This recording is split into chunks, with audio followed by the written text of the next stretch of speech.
during the summer we'll try to figure out how to set this up.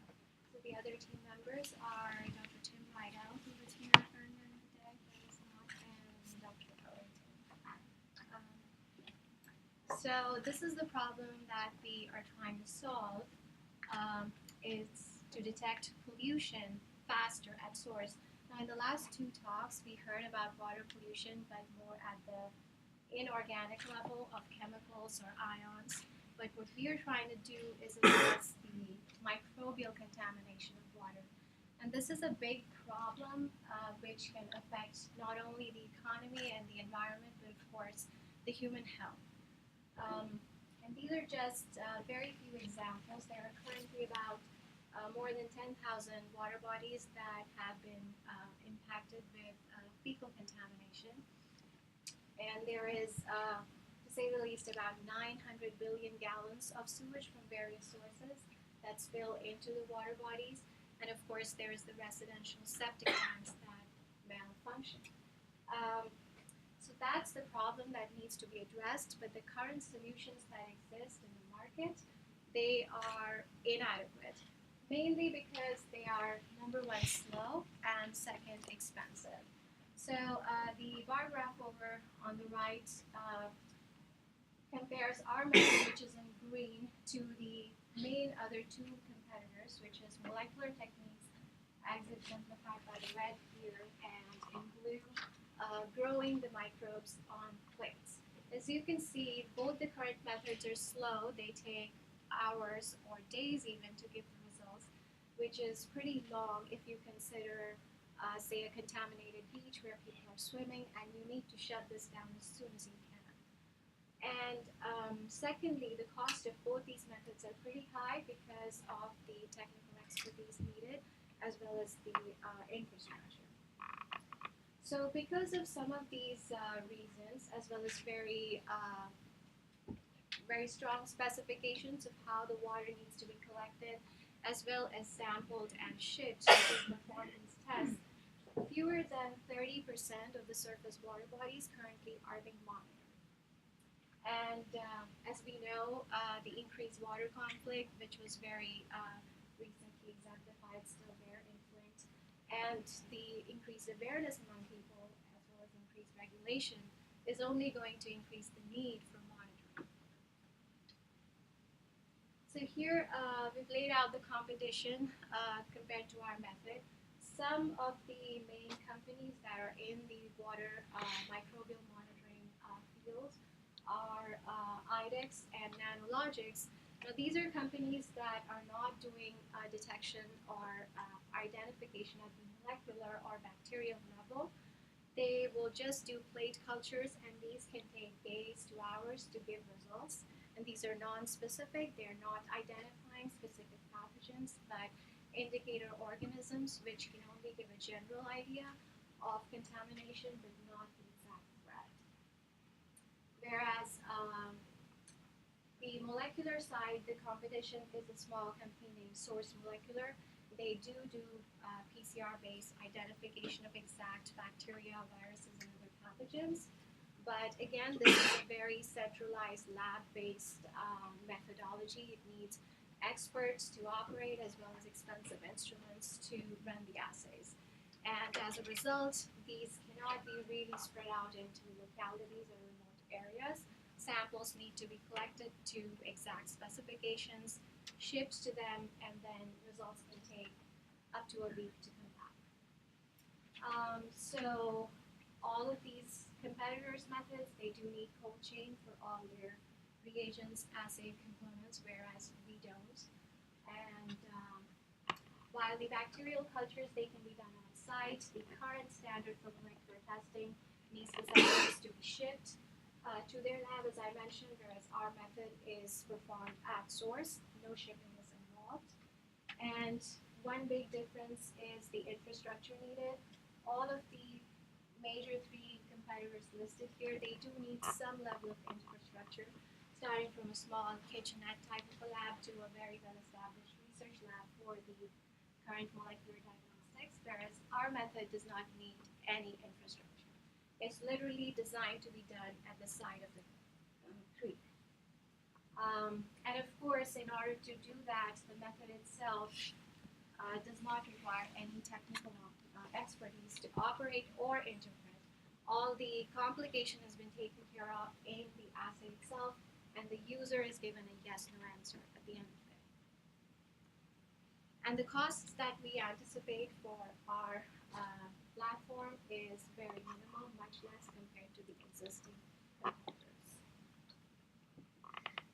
So this is a brief overview of what our solution is. What we are doing is detecting fecal contamination in water.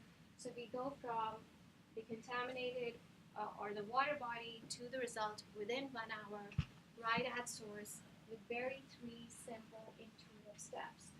So as you can see, all we need is syringes, and these are regular commercially available syringes with commercial filters. So the water is filtered. So you push the water out, pick up the assay, and then distribute it into our ready-to-go cartridges. Wait for 1 hour, and the assay can be seen with the eye and read with smartphones. So the method is very simple. It is very easy to use. And the platform is very ubiquitous. Available. So this is a very incipient business model, and we hope to work on this through the summer. I'd like to start with the value propositions, which we validated through the Regional ICO program earlier this year. So the main values that we have in our system is the simplicity of operation, the speed of results compared to the current methods available, its portability. It can be done at source, no lagging needed.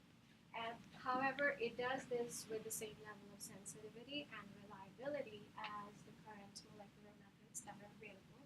So it does not compromise on the assay value. And the system is very robust. It works very well with inexperienced users as well.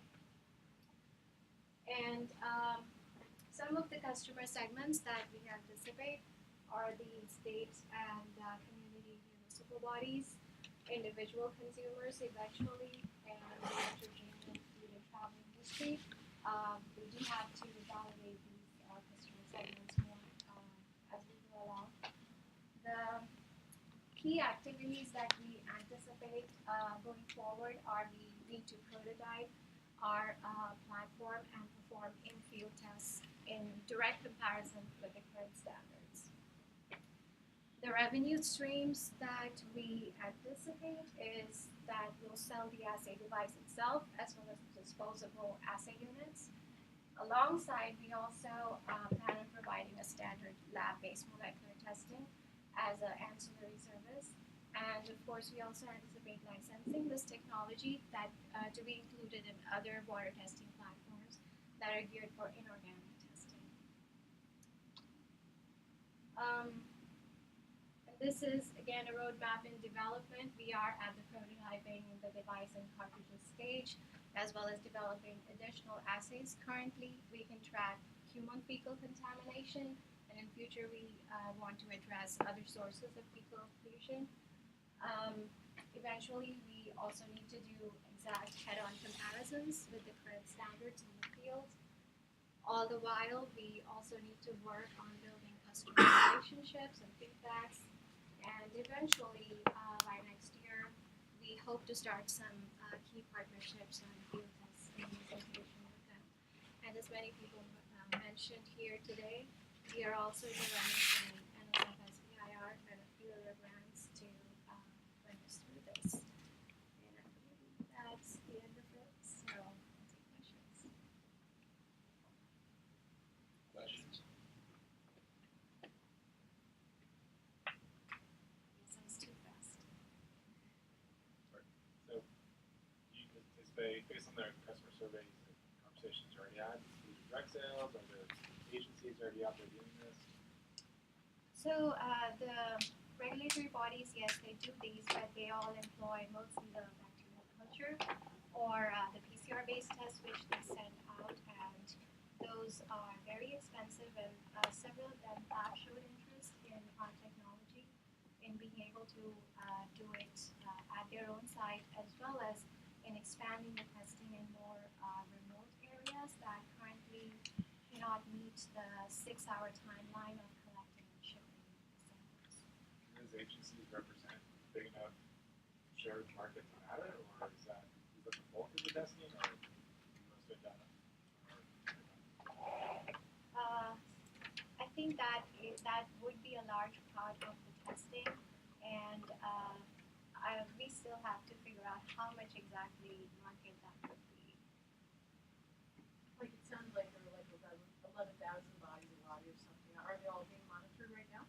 Not all are monitored. Only 30% are being monitored. So there is a lot of scope for monitoring. Why are they not being monitored now? So number one is expensive.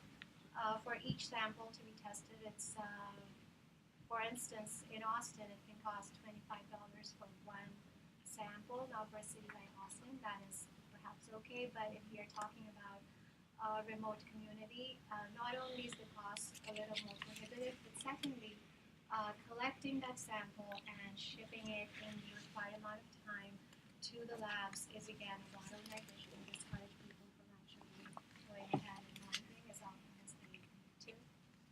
Can you guys do your testing without going out and getting any other licenses to the reagents necessary to do the assay? Are you whole, in other words, with just your IV? We have filed for the IV and we are waiting to see what happens with that. We are also developing other. Using a floor, right? Some kind of floor to. Yes. So. Who owns that? Nobody? Yeah. Okay, so everything is public domain, other than what your IP is. Other than our IP, sure. Okay, that's good. So, your device, is that a custom device you have to build? Yes. Have you done any scoping of the costs, development costs, the raw material costs, any of that? Yes. So at the very. So it depends on how we are trying to manufacture it. Building out the electronics of it for just one prototype, we can do it at about $20, and that is with just off-the-shelf parts, and that the cost will reduce once we hone down the prototype and can make some of the parts smaller. And for 3D printing, some of the materials like the cartridges and stuff, it's at the prototyping stage, it's about $3 to $4, which we also expect should go down. So, do you have anybody that's ever done hardware product for customers? Is there any control software, BIOS, any kind of firmware that has to be built for this to control it? Is there a display? So the assay itself is the display. What is? The reaction, the assay tube itself is the display. It can be seen visually. Okay, so it's not. When you had the thing with the, I thought it looked like there was. Yeah. So display. the user can take a cell phone image or take an image with any camera. Really, it's a visual signal. Got it. I thought you were building a device like a cell phone type of device. Yeah, when we took this to a Boy Scout troop, 20 out of 20 Boy Scouts knew which was the positive sample. Well, that was what I was asking. Were you going to build a device? Was my The device is actually, device is probably a glorified term. It's very rudimentary. All we really need it for is to give a platform to hold, say, 3 tubes and hold it at a certain temperature. Got it. That's pretty much it. But really, if somebody wanted to do on hand warmers, which we have done, put it in your gloves and put a hand warmer, it would still work there. No, my misunderstanding was from that picture. I thought you were going to do an electronic device, which $20 for electronic devices not really realistic. Yeah, it's just electronics for just the heating. Perfect. I have 1 minute left. Why you start in the US? Why we start in US? Yes, I see your point. The market would be much bigger outside the US. I mean, I don't know if it'll be. I mean, it depends who's going to be buying it. You know. Right.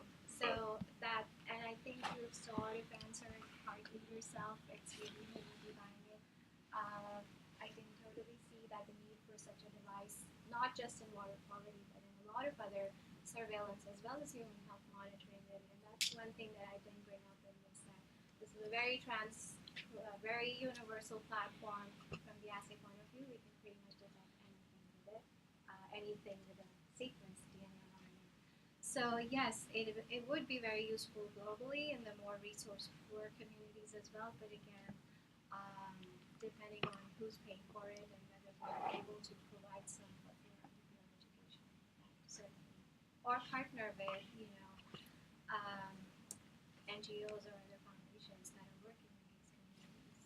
Yeah, I think that, I mean, we were looking a lot internationally, and the big question is the low-hanging fruit. Where is it? And even though you'll have probably a smaller margin per device going internationally, Right. maybe where the need is and maybe a proof of concept for your device. Right, and so we are sort of trying to reach those areas, not per se with the water testing, but testing for other surveillance for human diseases.